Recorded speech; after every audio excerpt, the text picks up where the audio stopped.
Harold Egbert Camping, 89 ans. Avec son air de patriarche, Benoît inspire confiance. Tant de confiance que des milliers de ses fidèles ont pris au sérieux ses prédictions par rapport à la fin du monde. Harold Camping a affirmé à CNN que le samedi 21 mai 2011 était assurément le jour du début de la fin.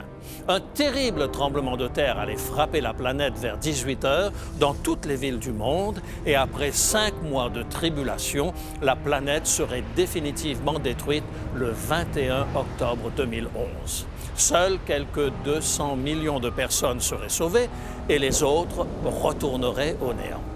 Curieusement, Harold Camping ne semble pas intéressé à s'enrichir personnellement. Mais d'autres ont su profiter de la foi naïve des adeptes de Camping.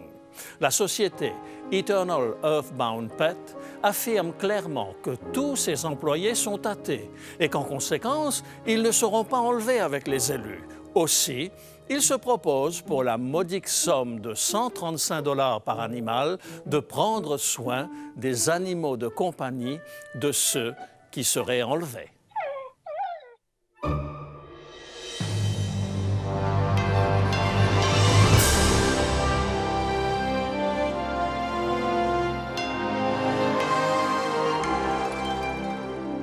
Elle a résisté à l'épreuve du temps. La Bible, le livre de la révélation, est toujours d'actualité dans le monde complexe d'aujourd'hui. Voici, il est écrit. C'est un message de foi et d'espérance que vous présente maintenant José Élisée.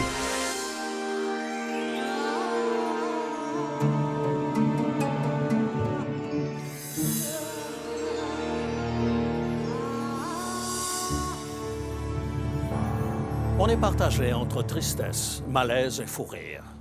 Si ces annonces de la fin du monde ont tant de succès, c'est qu'il existe confusément dans l'inconscient collectif une certaine inquiétude par rapport à la fin du monde. Cette émission est la dernière d'une série de 4 dans laquelle nous tentons de comprendre la place du monde arabe à la lumière des prophéties de la Bible. Élisabeth va se faire votre porte-parole pour tester la solidité de ma thèse selon laquelle nous vivons effectivement dans les temps de la fin du monde. Bonjour Élisabeth. Bonjour José. Alors si tu le veux bien, aujourd'hui j'ai préparé quelques questions et j'ai fait mes petites recherches aussi et j'ai l'intention de secouer un peu le cocotier. Tu veux bien? Ah. Bon. Alors, pendant ces 60 dernières années, du moins j'ai répertorié pour cette période-là un certain nombre de sectes qui ont annoncé la fin du monde. Et ces gourous ont eu des comportements déviants, mais souvent assassins. Alors, je vais les énumérer maintenant. Alors, le premier, c'est David Berg, qui est le fondateur des Enfants de Dieu. Et ce qui est terrible, c'est qu'il pousse les jeunes filles à faire du racolage sexuel. Et pour lui, l'abus, le viol des enfants est tout à fait naturel, oui. Et puis, il y a aussi Marshall Applewhite, fondateur de la Porte du Ciel. Alors lui, il annonce qu'il faut quitter la planète vouée à une destruction certaine et puis elle va être recyclée. Et il entraîne ses adeptes à un suicide collectif. Ensuite, j'ai vu aussi, il y avait Luc Jaurès, qui est le gourou du Temple du Soleil. Alors lui, il prêche l'Apocalypse et la fin du monde. Et ses adeptes se suicident collectivement également. Et on connaît David Koresh, le gourou de la branche des Davidiens. Et lui, il prêche la fin du monde et la nécessité de s'armer pour faire face aux autorités, pour résister aux autorités. Et on se rappelle qu'il y a eu 76 hommes, femmes et enfants qui ont péri brûlés dans cette espèce de bunker de Waco.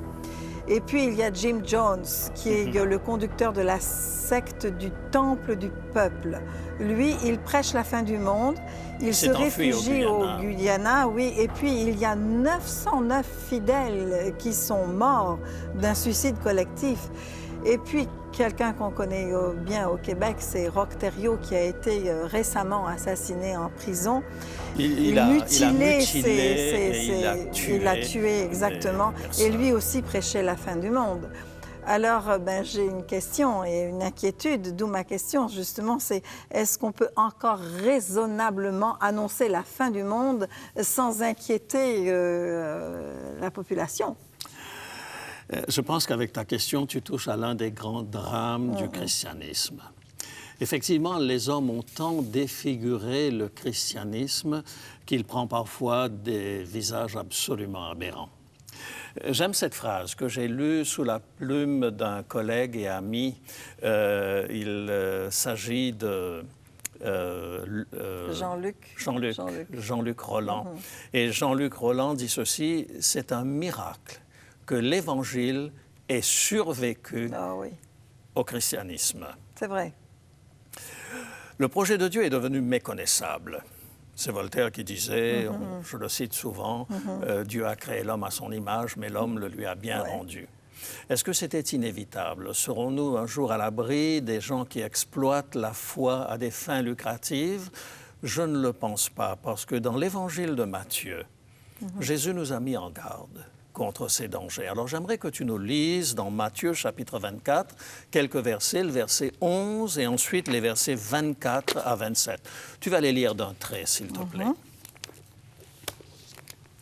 Plusieurs faux prophètes s'élèveront et ils séduiront beaucoup de gens. Il s'élèvera de faux Christ et de faux prophètes.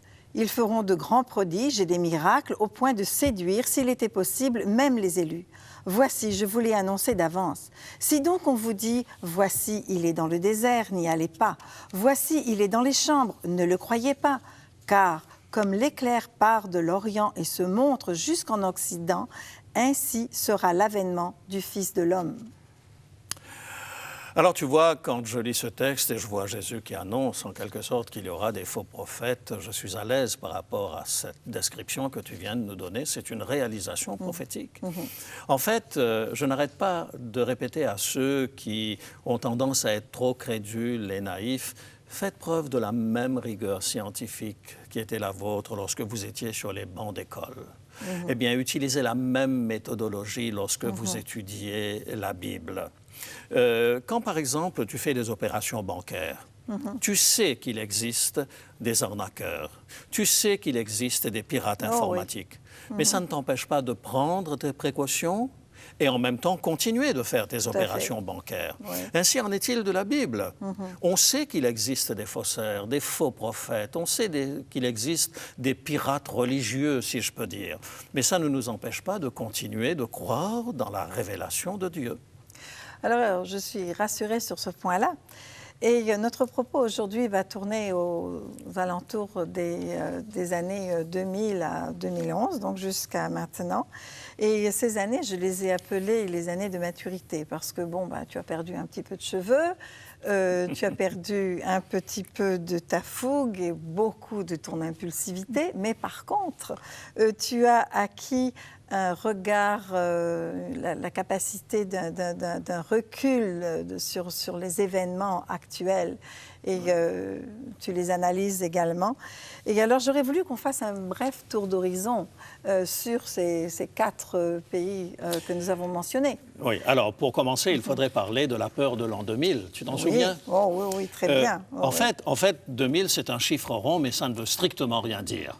Pour quelle raison? Tout d'abord parce que Jésus n'est pas né en l'an 1.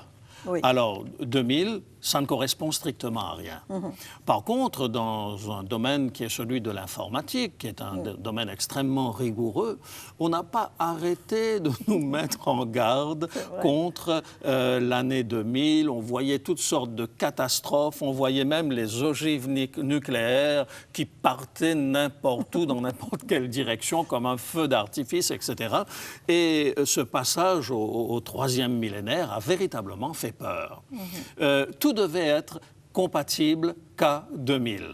Et j'ai même vu dans un supermarché des brouettes avec l'indication compatible K2000. C'était effarant pour un monde qui se dit rationnel et scientifique. Effectivement, c'était vraiment du délire. Mais alors, je voudrais qu'on referme la parenthèse et puis Parle-nous un petit peu de la Chine, s'il te plaît. Alors, la Chine, ce qui m'a frappé ces dernières années pour la Chine, c'est probablement l'attribution des Jeux olympiques à la Chine. Il y a eu deux types de réactions. D'une part, ceux qui disaient c'est absolument scandaleux parce que c'est un pays qui ne respecte pas du tout les droits de l'homme et encore on lui donne une visibilité internationale. Et puis il y avait ceux qui disaient mais au contraire, le fait de leur attribuer les Jeux olympiques vont les pousser à s'ouvrir au monde, à ne plus rester fermés sur eux-mêmes. Et je crois que le temps et la réalisation de ces Jeux a donné raison à ceux qui croyaient que c'était une excellente occasion de permettre à la Chine de trouver sa vraie place dans le concert des nations. Alors, en fait, l'Empire du Milieu, comme on l'appelle, a vraiment bougé. Bouger dans tous les domaines et de temps en temps, bon, il y a un petit clin d'œil un petit peu inamical vers les Américains, comme par exemple lorsqu'ils ont détruit l'un de leurs propres satellites. C'est une manière de dire aux Américains, on maîtrise aussi cette technologie et on pourrait détruire les vôtres. Et les Américains n'ont vraiment pas aimé. Sinon, ce qui les intéresse, c'est plus le domaine économique. Et alors un petit peu maintenant, ce qui nous intéresse, nous, c'est sur le plan religieux. Oui, alors la dernière fois, j'avais parlé de l'hymne des chants de Noël, en 1980, mais depuis, les choses ont véritablement évolué. Un exemple. Dans un village retiré de la Chine, une dame écrit aux quartiers généraux de l'Église adventiste. Je prends l'exemple que je connais le mieux sur le plan historique. Elle écrit donc et elle dit, écoutez, voilà, dans mon village, il y a des dizaines de gens qui veulent être baptisés comme chrétiens. Envoyez un pasteur. Alors, pour d'excellentes raisons, certainement, les quartiers généraux n'ont pas un missionnaire à envoyer. Ils font la sourde oreille. Des années se passent, elle insiste, elle écrit, et puis au bout de X années, ils finissent par trouver quelqu'un qui veut bien se rendre dans ce village. Et quand la personne arrive dans ce village, il y a plus de 1000 personnes qui ont été baptisées par immersion par cette dame. Alors, ce qui est intéressant, et ce que je considère comme étant une sorte de gifle donnée par le Saint-Esprit à l'Église dans cette circonstance, c'est que dans le même temps, lors de la conférence générale, la rencontre internationale, mondiale de tous les dirigeants de l'Église, on discutait de savoir si oui ou non les femmes avaient le droit de devenir pasteurs. Mais en fait, le Saint-Esprit va parfois beaucoup plus vite que les êtres humains. Et alors, maintenant que nous avons vu la Chine, est-ce qu'on peut vite voir un petit peu en Inde ce qui se passe? Alors en Inde, sur le plan démographique, lorsqu'on fait des projections, on se rend compte que probablement dans quelques années, l'Inde va dépasser la Chine sur le plan démographique. Depuis 1980, nous l'avons dit, les Américains rechignaient à soutenir l'ONU parce qu'il y avait trop peu de démocratie. Mais aujourd'hui, les choses sont en train de changer et l'Inde est actuellement la plus grande démocratie au monde. Je veux dire, sur le plan démographique. Et ça, c'est quelque chose d'impressionnant. Et lorsque Obama s'est rendu en Inde, alors peut-être que les images qu'on a gardées, c'est Obama dansant avec les petites Indiennes, mais plusieurs fois, il a insisté sur le fait que l'Inde était la plus grande démocratie. Alors ça, c'était peut-être un petit clin d'œil inamical envers les Chinois qui, eux, tardent un petit peu, traînent la patte pour se démocratiser. Et la Russie dans tout ça? Enfin, l'URSS? Alors, l'URSS n'existe plus en tant qu'union des républiques soviétiques. Aujourd'hui, il faut parler essentiellement de la Russie. Et là, je vais faire allusion à quelque chose que tu connais, là, mon petit bout de mur de Berlin, qui était côté Berlin-Est, il était blanc, immaculé, et du côté de Berlin-Ouest, il était plein de graffitis. Bariolé, et c'est un ami qui nous a rapporté un mur de Berlin. Alors j'y tiens énormément, à mon petit morceau de caillou, parce que c'est symbolique, c'est propre à une période extrêmement intéressante de l'histoire. Les politologues disaient que l'Allemagne de l'Est et l'Allemagne de l'Ouest, c'était maintenant deux cultures totalement indépendantes. Et puis, qu'est-ce qui s'est passé? Il y a eu, à la même époque, l'arrivée, par exemple, Jean-Paul II, qui connaît bien le monde de l'Est. Oui. Et si on regarde par exemple ce qui s'est passé à Berlin-Est, la révolution a commencé de manière extrêmement pacifique. Ils tournaient autour de la ville en chantant des cantiques. Et puis, ils étaient quelques milliers au départ. Ensuite, ils sont arrivés à 1 million. Et à ce moment-là, ça a été vraiment quelque chose où Honecker a été totalement dépassé. Et le monde soviétique est tombé morceau par morceau. Et donc, nous avons fait ce petit tour d'horizon. Et pendant donc, nous avons fait le tour d'horizon des 60 dernières années. Et je vais maintenant peut-être lire ce que Jésus dit par rapport justement à une prophétie qu'il a faite. C'est dans Matthieu 24, au chapitre au verset 32 à 33. Voici ce qu'il est dit. « Instruisez-vous par une comparaison tirée du figuier. Dès que ses branches deviennent tendres et que les feuilles poussent, vous connaissez que l'été est proche. De même, quand vous verrez toutes ces choses, sachez que le Fils de l'homme est proche à la porte. » Eh bien voilà, je pense que ce verset correspond très bien à ce que j'essaye de montrer, c'est que depuis 1946 jusqu'à maintenant, il y a comme une sorte de vague de fond. Alors je vais te parler maintenant du monde arabe. Oui. Et le monde arabe a vécu en marge de cette évolution sociale et économique pendant ces 60 dernières années. Et sans que rien ne le laisse présager, voilà que tout d'un coup, il y a un vent de révolte. Et ce vent de révolte, il ne vient pas de simplement la CIA qui a infiltré ces différents gouvernements. Il vient essentiellement du fait que ce système féodal ne peut plus aujourd'hui cacher la vérité à ces différents peuples. Il y a Twitter, il y a Facebook, il y a le téléphone portable, etc. Tous ces éléments-là font que le monde arabe est actuellement en train de s'ouvrir, en quelque sorte, à cette réalisation prophétique majeure. Donc, tu affirmes que ce qui se passe dans le monde arabe, ça s'inscrit dans la perspective prophétique. Tout à fait. Oui. Et ce qui est intéressant, c'est que si on prend Matthieu 24, où tu as extrait tout à l'heure ce verset, quand on regarde Matthieu 24, Jésus nous donne les différents signes de la fin des temps. Il parle de faux Christ, guerre, famine, tremblement de terre, persécution religieuse, absence de valeur morale et égocentrisme. Tous ces phénomènes sont-ils nouveaux? Absolument pas. Les famines ont toujours existé, les guerres, les tremblements de terre, etc. La différence fondamentale, c'est que depuis 60 ans, nous nous sommes donné d'autres outils. Nous sommes capables, par exemple, de détruire aujourd'hui toute la surface de la Terre avec nos armes. Et aussi, le problème de la démographie. Lorsque l'on regarde, le premier milliard de personnes a été atteint en 1860, le deuxième milliard en 1930, le troisième milliard en 1960, le quatrième milliard en 1980, le cinquième milliard en 1990, 10 ans seulement pour ajouter un milliard. On va jusqu'où comme ça? Donc la famine devient quelque chose qui risque de toucher le monde entier. Alors on voit cette accélération, en quelque sorte, de l'ensemble de ces phénomènes, mais Jésus joue avec nos nerfs. Il nous dit ce n'est pas encore la fin. Et alors ensuite, il va donner le signe des signes. Matthieu chapitre 24, verset 14. Veux-tu le lire, s'il te plaît? Cette bonne nouvelle du royaume sera prêchée dans le monde entier pour servir de témoignage à toute nation. Alors viendra la fin. Merci, José, d'avoir partagé avec nous ta vision du monde et surtout la certitude que Dieu mène les événements, qu'il est au gouvernail et surtout que Dieu aime tous les hommes du même amour inconditionnel.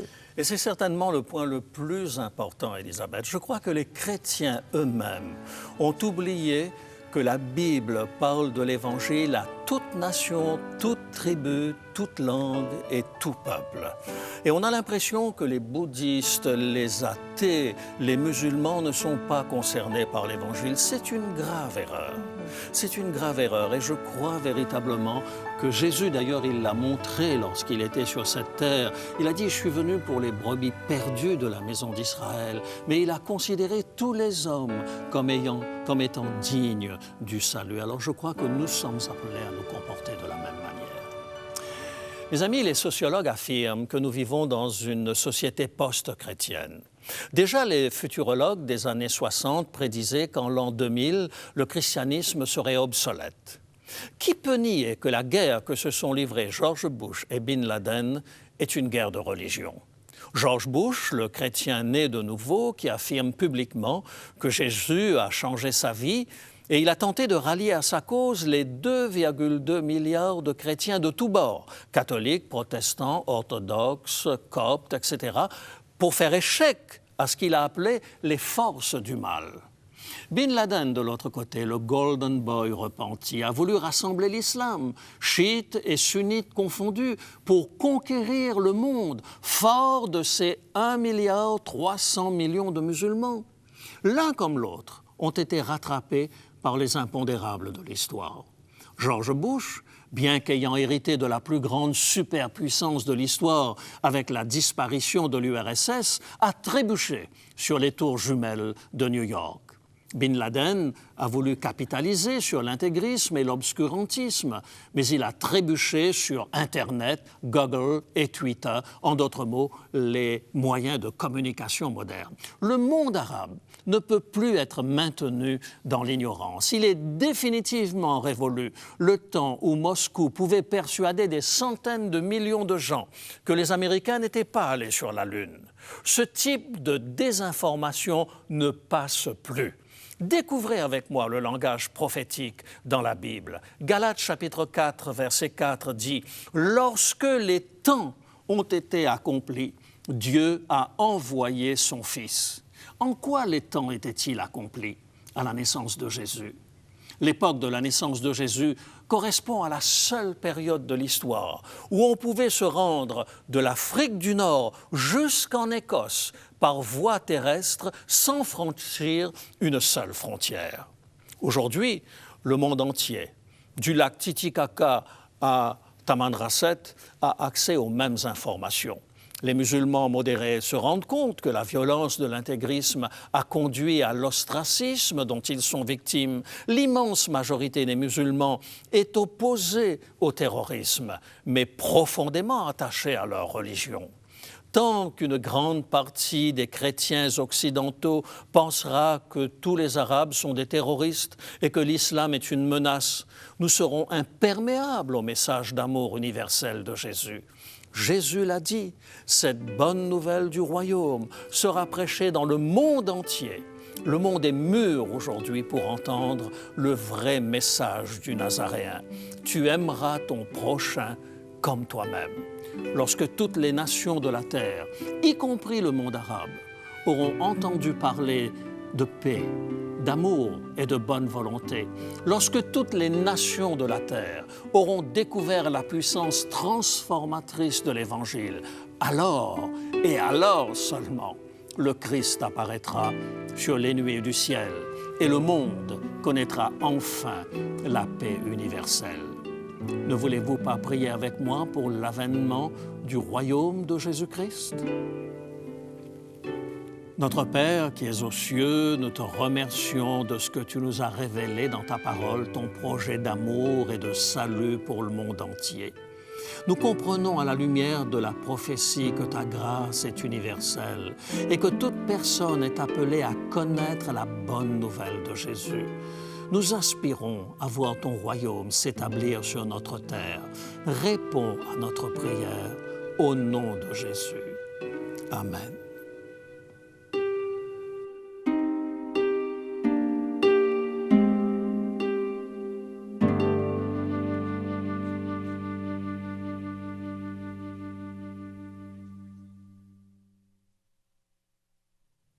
Bonjour Sylvain. Bonjour Lydia. Donc aujourd'hui, dernier volet de cette série sur le monde arabe en parallèle avec la prophétie biblique. Et puis la question que tout le monde se pose, c'est vers quel avenir allons-nous? Donc au cours des 4 dernières émissions, en fait, on a pu voir ou assister à la mutation du monde au travers des années passées. Maintenant, tout le monde se pose la question, où allons-nous? Où allons-nous, c'est ça? Alors, il est écrit « a choisi d'offrir un petit livre pour 8 $ qui s'intitule « Un monde en mutation, vers quel avenir Oui. » Donc, ce petit livre offre les clés ou le message qui va décoder justement cette question que tout le monde se pose. Où allons-nous, n'est-ce pas? Donc, toi, qu'est-ce que tu peux me dire après avoir pris connaissance de ce petit livre? Je vous recommande ce petit livre. Il est très simple, mais il nous permet de brosser l'histoire un peu de l'humanité à travers une vision que le roi Nabucodonosor a reçue. Et on voit une vision d'une statue. Oui. Et on se rend compte qu'on est justement dans les temps prophétiques. Et aujourd'hui, peut-être les gens se posent la question, que va-t-il arriver? Et à travers ce petit livre-là, on reçoit la promesse d'un monde meilleur. C'est ce que j'allais te dire. Oui. Donc, ce n'est pas un livre déprimant. Non. C'est plutôt un livre rempli d'espoir. Absolument. Ça nous donne la certitude que Jésus revient. Que Jésus revient, c'est un message qui est important pour nous. Et on est content de le proclamer et de dire que Jésus revient. Et ça implique aussi en même temps un message d'espoir et de préparation personnelle. C'est un appel à la foi. Donc, même si tout autour de nous semble s'écrouler, si le monde a l'air de se terminer, même si le calendrier Maya nous dit que la fin du monde approche, on peut avoir l'assurance d'un monde meilleur. Absolument. Éventuellement. Très, très bon livre. Donc, parfait. Merci. Donc, chez vous, si vous voulez vous aussi vous procurer ce petit livre et en découvrir davantage sur ces événements de la fin du monde et quel avenir nous aurons, vous pouvez vous procurer ce petit ouvrage pour 8 $ et frais de port en communiquant avec nous à Il est écrit, soit par courriel, soit en nous écrivant, soit en nous téléphonant au numéro de téléphone qui va s'afficher au bas de votre écran. Pour commander l'offre du jour, composez maintenant le 514-729-3515 ou encore utilisez notre ligne sans frais 1-866-729-3515. Veuillez parler lentement. Donnez-nous le titre de l'offre et ensuite vos noms, adresses et numéros de téléphone. Le prix annoncé s'applique uniquement au Canada. Des frais de port et de manutention s'appliquent. Si vous habitez à l'étranger, renseignez-vous sur ces frais avant de commander. Vous pouvez aussi commander en ligne au www.iletécrit.tv. Pour une somme modique, notre boutique électronique vous propose les DVD, cassettes vidéo et audio de nos émissions, ainsi que des livres. Vous pouvez également vous inscrire à nos cours de Bible gratuits. Voici notre adresse. Il est écrit, case postale 99, succursale Rosemont, Montréal, Québec, Canada. H1X 3B6. Merci Elisabeth. J'ai découvert à travers ces émissions un aspect de ta personnalité que je ne connaissais pas pendant ces 42 années de vie commune. Alors, chers amis, d'ici la semaine prochaine, souvenons-nous, il est écrit « L'homme ne vivra pas de pain seulement, mais de toute parole qui sort de la bouche de Dieu. »